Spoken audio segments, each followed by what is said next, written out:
Bonjour, donc je viens faire un point, un petit bilan des 5 dernières vidéos où j'ai pu poser les 5 principes relationnels que je crois nous devrions intégrer dans notre espace. Et la question que j'ai envie de vous poser là, c'est et si nous n'avons pas ces 5 principes en tête, si nous ne les avons pas en magasin, comment vivons-nous, comment pouvons-nous vivre la relation à l'autre? Comment pouvons-nous vivre la relation à nous-mêmes s'il nous manque ça, ces 5 principes? Eh ben, d'abord le principe de réciprocité. Ce principe est une merveille, je trouve, parce que du coup, il associe l'égoïsme et l'altruisme. C'est un principe qui nous invite à gérer les choses pour nous, par rapport à nous, par rapport à notre axe, à nous mettre dans une certaine verticalité. Et donc du coup, si nous le faisons pour nous, nous le faisons obligatoirement pour les autres et pour tous les autres. Et que donc du coup, il y a une dynamique qui n'est pas juste rétrocentrée sur soi-même, c'est vraiment quelque chose qui est nécessaire pour nous tous, parce que ce sont des valeurs communes, nous partageons ces valeurs universelles, des valeurs universelles, je crois. Alors, en tout cas, c'est ce que je propose. Et c'est ce que je vis dans mon intériorité, et plus je pratique, plus je me questionne sur ça, et plus je trouve beaucoup de justesse dans ces différents principes.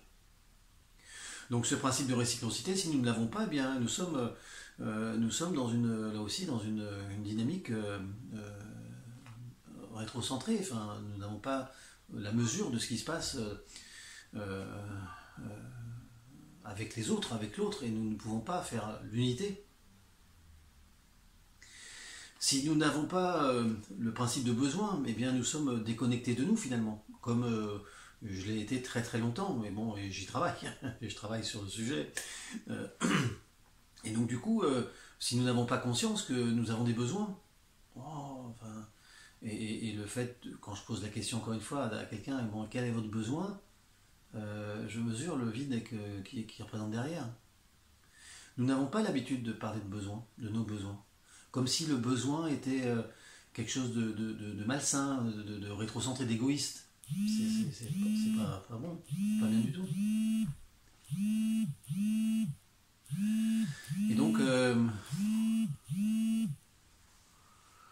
Et donc, donc c'est pas, voilà, c'est et donc non, les besoins sont légitimes. Nos besoins sont légitimes et du coup, si nous acceptons nos besoins, nous acceptons que l'autre aussi a des besoins. Ah, l'autre aussi, c'est pareil que nous. Et que donc du coup, ça nous entraîne finalement dans cette double contrainte relationnelle. Et si nous n'avons pas vous voyez, enfin, c'est comme une cascade. Et si nous n'avons pas cette notion de double contrainte relationnelle, eh bien, nous sommes juste rétrocentrés dans notre élan, sans trop savoir pourquoi, comment, et nous cherchons finalement à faire vivre ce besoin parce que c'est féroce, et ça peut être super féroce. Et du coup, il nous manque là aussi quelque chose qui nous apporte de la fluidité finalement. Dans cette double contrainte relationnelle, nous intégrons l'autre, et si nous n'avons pas ce principe, nous n'allons pas intégrer l'autre. Nous allons toujours imposer à l'enfant sans chercher à savoir ce qu'il vit, ce qu'il veut. Dans l'éducation, nous allons être dans une démarche de pouvoir finalement. Et ce pouvoir, nous allons le rencontrer toute notre existence dans tous les tiroirs que nous allons pouvoir ouvrir dans notre vie, d'un point de vue professionnel, amical, familial, enfin à tous les niveaux, politique, sociétal, enfin bon. Voilà. Et donc nous créons l'enfer. Si nous n'avons pas cette notion de ce principe d'influence, eh bien là aussi, si nous n'acceptons pas, nous ne comprenons pas que l'influence elle est de nature ici, enfin, dans notre espace relationnel, elle est là, elle est présente, et heureusement, Dieu merci, eh bien nous mettons des barricades, nous ne voulons pas être influencés, nous avons peur de l'influence,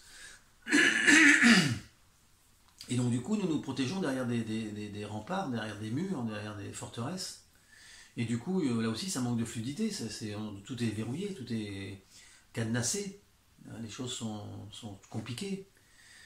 Et nous sommes tous derrière notre petit ego, là, à vouloir nous protéger les uns les autres, des uns des autres. Enfin bon, c'est l'enfer. Hein.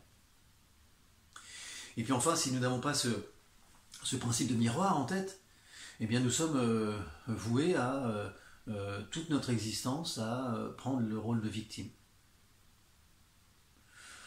Et victime des autres, victime de la vie, victime de tout un tas de situations. Et que là-dedans, ouais, non, moi j'y suis pour rien, c'est pas de ma faute, j'ai rien à voir avec ça, j'ai aucune responsabilité là-dedans, j'ai aucune part à prendre là-dedans. C'est l'autre qui me rend triste, c'est l'autre qui me rend malheureux.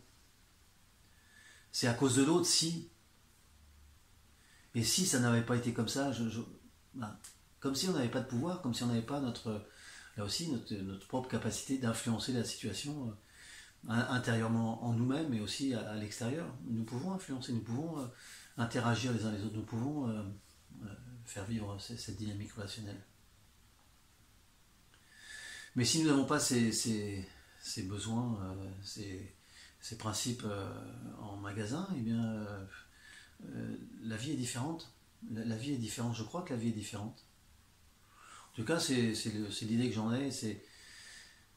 Et avec ce que je peux vivre moi-même avec moi-même, je mesure combien ces principes, je les retrouve toute la journée, dans différents endroits, dans différents contextes, avec différentes personnes, et que finalement, ben, quand je les mets en musique, enfin quand je mets tout ça en musique et que j'apprends à les mettre en musique, eh bien, en tout cas, j'y trouve une grande satisfaction, une grande justesse peut-être, beaucoup de justesse dans pas mal de situations, et c'est comme si et ça me donne aussi une certaine verticalité, une certaine voilà, peut-être que on passe d'une forme égotique à quelque chose qui nous fait monter dans une démarche un peu plus psycho-spirituelle,